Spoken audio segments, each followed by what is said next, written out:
one of my ears is feeling sensitive at the moment, so I'm wearing one earring, but it's fine. We're rocking the Percy from Blackadder look. Hello, my name is Miranda. Welcome back to my channel.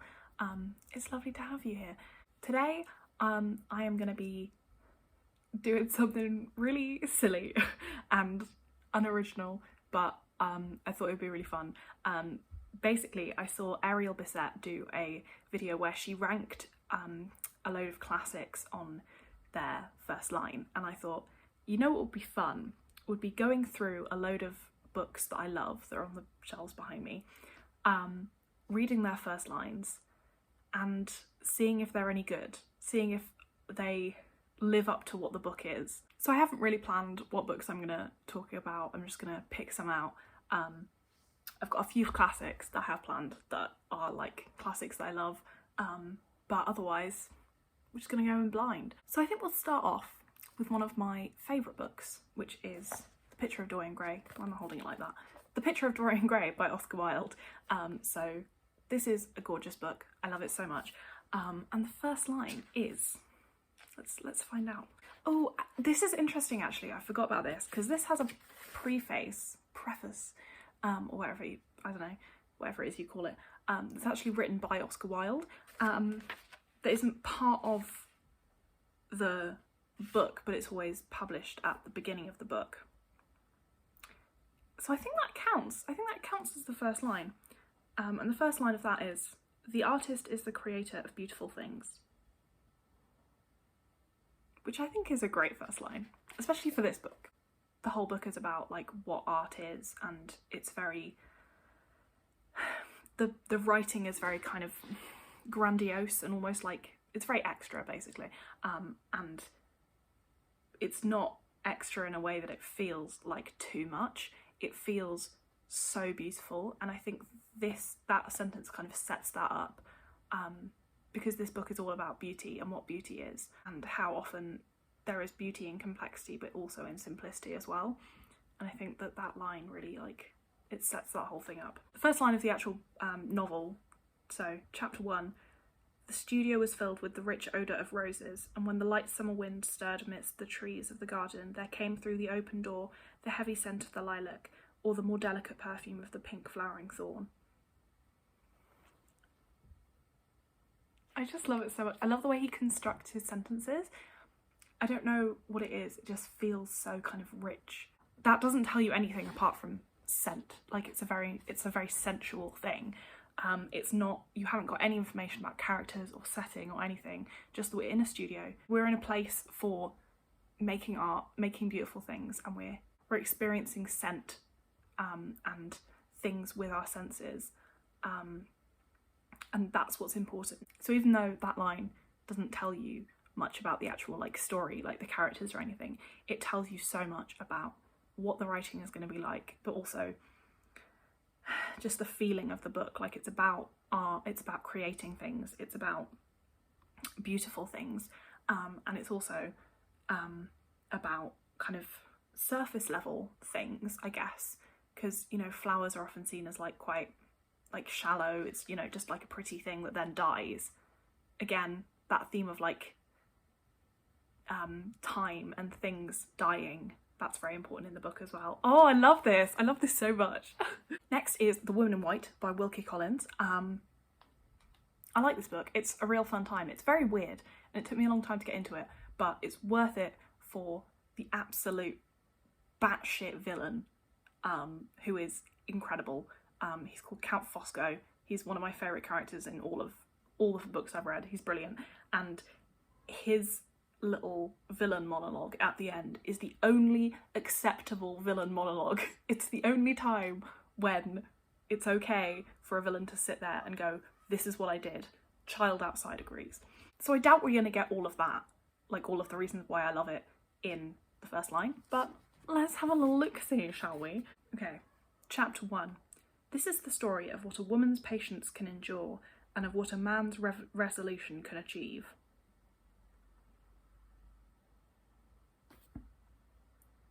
I don't like that. We started so strong with Oscar Wilde and now we've just gone. I mean, Okay, here's what's good about that line. It's kind of intriguing because you're already setting up, like, this is a story and this is what this story is, and that's interesting because it's being told in a kind of like classic Gothic way, in that it's like, I think it's letters, but it's a very kind of complicated, you know, this person is telling their account of what happened and they're very aware of that, the fact that they're doing that, so that makes sense. But the fact that it's what a woman's patience can endure and a man's resolution can achieve, those two things, that's very sexist, babe. Yeah, that kind of dichotomy of like, it's a man achieving something and a woman enduring something. I don't love that. And I don't love that that's how he chose to like sum up his entire story, because I think it's a lot more complicated, the gender politics of it. Next we have another gothic-y fun time. It's Wuthering Heights by Emily Bronte. Brain fart. This is my gorgeous papercut edition. I can't remember where I got this from or who publishes these, but it's stunning and I love it so much. This is a book about horrible people doing horrible things, and it's very melodramatic and weird and I love it very much. Right, chapter 1. 1801. I have just returned from a visit to my landlord, the solitary neighbour that I shall be troubled with.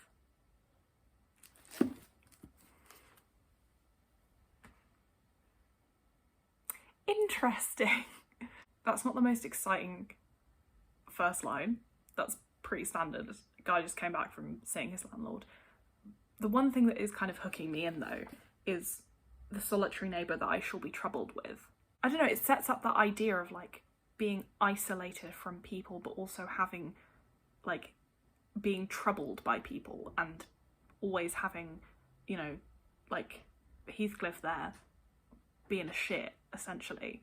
And I like that that's kind of set up, but you don't know who this neighbour is or who this landlord is yet. Okay, now I'm going to move onto this shelf behind me, and I haven't actually planned what I'm going to take from this, so I'm just going to have a little look and then we will return. Ooh, one that I've read recently and absolutely adored, Giovanni's Room by James Baldwin. You can't see that cover. Let's see what this is like, because I bet this is gorgeous. Giovanni's Room 1. I stand at the window of this great house in the south of France as night falls, the night which is leading me to the most terrible morning of my life. I love it. I love it so much. Oh, that's so good. It feels very dark and very kind of foreboding in lots of different ways. Like, you know, the great house, and obviously the night falling, and then, you know, the kind of the combination of the night and the window and the house, it all feels like quite imposing and dark. And then obviously you have the night which is leading me to the most terrible morning of my life, which is interesting because it's written in present tense, but the person is saying it's leading me to the most terrible morning of my life, and you're like, how do you know that this is going to be the most terrible morning? What's going to happen? How have we got here? Where are you? And the fact that during this book it keeps returning to this beginning point where he's like, you know, the night, and goes through the night. So he's recounting his memories and then sort of going back to this point and going through time in a sort of linear way, but also narrating what's happened to him in the past to you. There must be a better way to explain that. That's a right mess. But it sets you off at this like this sticking point that you know you have to come back to at some point, but you're not sure how you're going to get there. Like for the whole thing. I like that one. That's good. This will be interesting. Let's go for Normal People by Sally Rooney, which I read, I can't remember when, a couple of years ago now, and really, really loved. So I'm really intrigued to see what the first line of this is because I cannot remember. Okay, January 2011. Marianne answers the door when Connell rings the bell. That's it. The thing is, that's a very basic first line, but it does set up, obviously, your two people who you're following for the entire book. And it sort of tells you something about their relationship. Because it's present tense, like this could be happening anytime. It could be a general statement. If you put a whenever in there, Marianne answers the door whenever Connell rings the bell. It kind of, that sort of sums up their relationship, that they're kind of separate, like they're on two separate sides of the door, but they're always, like she'll always go to him and they'll always be there for each other. Am I reading too much into it? I don't know. That's kind of what that gives me. And also this book is very simple, and that's the beauty of it. So actually I think this is a really good first line. America is Not Part by Elaine Castillo. Read this book in June. Freaking loved it. It's so good. This will be interesting because this has a really long prologue that is in second person and is quite separate from the rest of the book. So it's sort of narrated from the point of view of a character who then becomes sort of like a secondary character after the prologue. So it basically gives you like her entire life. And then you step away from that character and go to the main character that you then follow for the rest of the book. So I'm intrigued as to what this first line is going to be. Okay. So you're a girl and you're poor, but at least you're light-skinned. That'll save you. That's so good. I love that so much. I think especially in the second person, like that's so striking. Because it immediately, that's someone putting you in your place and being like, this is what you are. This is what the limits to you are. It's not just someone being prescriptive to a character, it's someone being prescriptive to you. And that is really impactful. And also the kind of tone of it, like the, at least you're light-skinned, that'll save you.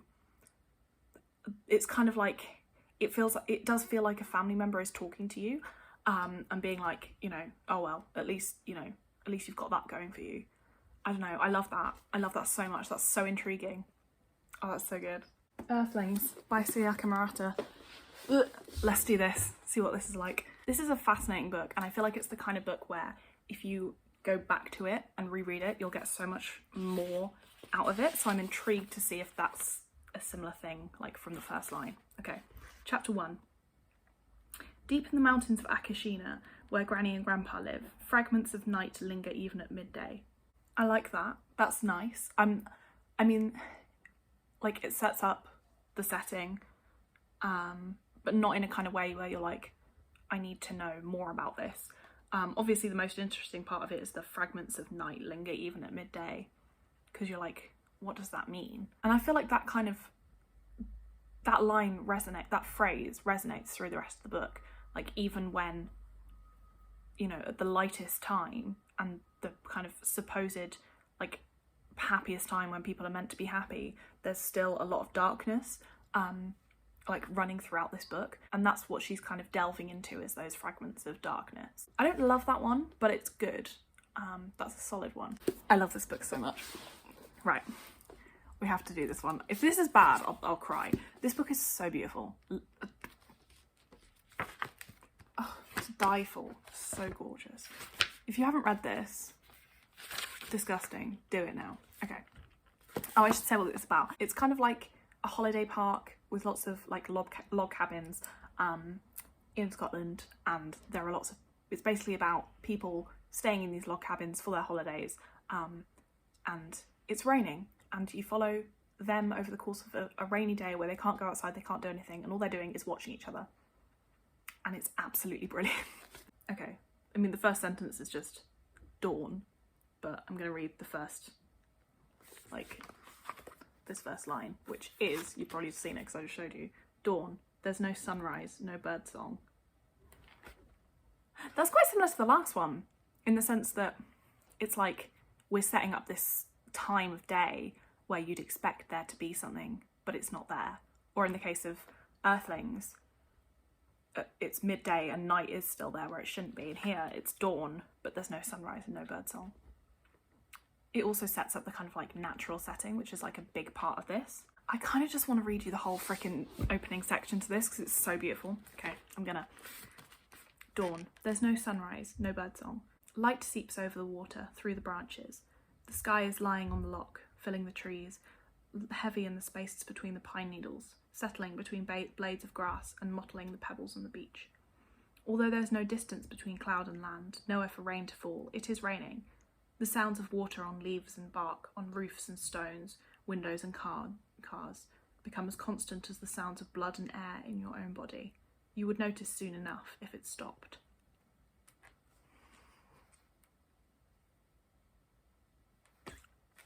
I don't know what to tell you. Just freaking read it, okay? You know what? Let's do the other Surya Camarata, Convenience Store Woman. I'm feeling it. Oh, that's interesting. Okay, a convenience store is a world of sound. I like that. That's intriguing. I think the thing with that is that it's very much like linked to the rest of the paragraph that it's part of. Obviously then it goes on to like explain the sounds, but a world of sound. I don't think there's much, you know, lit student wanking on I can do about that, but I like it. It's a good one. I'm having a great fucking time with this, so we're just gonna keep going. Next is Mrs. Death by Selena Godden. Book I read very recently and loved it. It's so good. First line of this book is, disclaimer, this book contains dead people. There you go. It's not my favourite, but I do like it. I think it sets up the kind of unique way that this book is told, and already you know that you're kind of in for something a little bit different.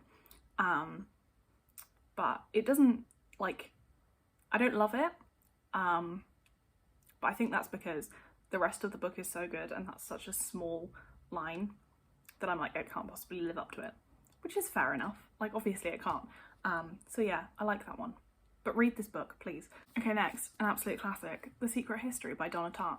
I haven't read this book for a long time. I did love it when I read it. I say a long time, it's probably like 4 or 5 years ago now. But I'm pretty sure it has a cracking first line. So we're gonna try and find it. Try and find it like it won't be on the fucking first page. Prologue. The snow in the mountains was melting, and Bunny had been dead for several weeks before we came to understand the gravity of our situation. That's such a good line. Oh my god, that is such a good opening line. I mean, firstly, the snow in the mountains was melting. Gives you a sense of like, it feels like something's changing and time is moving on. It also gives a sort of like deadline for something. It gives a sense of urgency, like what's going to happen when the snow has melted, especially because, you know, you've got a dead body and the gravity of our situation, like, you know that something here is serious, and it feels like the clock is kind of ticking down to the snow being melted. And also the fact that it's we really sets up this book very well, because it is about a group of people, and already you're like, why is there a dead body and a group of people that is somehow kind of responsible for it or linked to it? How has that happened? Oh, it's so good. I love that. Okay, what about Transcendent Kingdom by Gyasi? I'm not going to talk about all these books in depth because I feel like this video is going to get quite long, so I'm sorry. Okay. Whenever I think of my mother, I picture a queen-sized bed with her lying in it, a practiced stillness filling the room. Oh, I love it so much. That's interesting because it's not her lying in a queen-sized bed. It's a queen-sized bed with her lying in it, which makes it sound like, the way that's ordered makes it sound like the queen-sized bed is the kind of active participant in that, like, in the sentence, and which kind of obviously emphasises the practiced stillness of her mother. And the fact that then the stillness fills the room, it is also like an active thing. Like, the stillness and the bed are more kind of, have more agency almost, and have more life than her mother does. I don't know, that's really good. I love that. Okay, what about The Fifth Season by N.K. Jemisin? This is a weird one, because again, I think it starts off in second person. Okay, let's start with The End of the World, why don't we? That's so good. And then, I mean, it's better with, goes on to say, get it over with and move on to more interesting things. I love this book. It's so good. Let's start with the end of the world, why don't we? Get it over with and move on to more interesting things. It reminds me of The Hitchhiker's Guide to the Galaxy, which I haven't read, but has one of the most iconic opening lines ever, being, can I remember it? In the beginning, the universe was created, which made a lot of people angry and has been widely regarded as a bad move. Like, it's that kind of thing where it takes a massive, big idea, this time being the end of the world, and kind of minimises it and almost makes fun of it, and is like, we're not talking about the end of the world here, we're talking about the more interesting stuff that comes afterwards. That's so good. That's such a good opening line. I love that. Okay, last but not least, it's something a little bit different, because we're going to go for In the Dream House by Carmen Maria Machado, which is a memoir, not a novel, which all the other ones have been so far. Okay, it starts with Dream House's Overture. And the first line is, I never read prologues. God damn it, Carmen! Why? Okay, because that's not much of a first, like, sentence, I'm gonna go on to the rest of it, which is really interesting. Okay, so it's Dream House's Overture. I never read prologues. I find them tedious. If what the author has to say is so important, why relegate it to the paratext? What are they trying to hide? I love that, because that kind of, like, playing with writing and what writing is and what storytelling is very much what this book does, but also that kind of, like, suspicion. It feels very much like the kind of trapped relationship that she's talking about in this book. Okay, I think I'll leave it there because that's been really fun, but I've done quite a few, so we probably need a rest. I'm thinking I might do this at some point with books that are on my TBR. So instead of being like, you know, a try chapter thing, it's try a first line and see if I think I'm going to like the book or whatever from that. Maybe that could be interesting, because obviously this, I'm judging it against like the rest of the book, whereas if it's books I haven't read, I'm judging them against nothing, literally just the first line. I will link Ariel's video in the description. I'm sure lots of other people have done videos about first lines as well, but this was just like one that inspired me to do this video. So yeah, thank you very much for watching. My TBR currently is, I just hit the blind, this number. Ooh. This is as of day of upload. I don't know why I'm doing this, because this isn't where the thing's going to be. It's going to be like here, and it's probably will have gone by now, and also I'm probably going to cut this out. Anyway, so thank you very much for watching. I will see you very soon.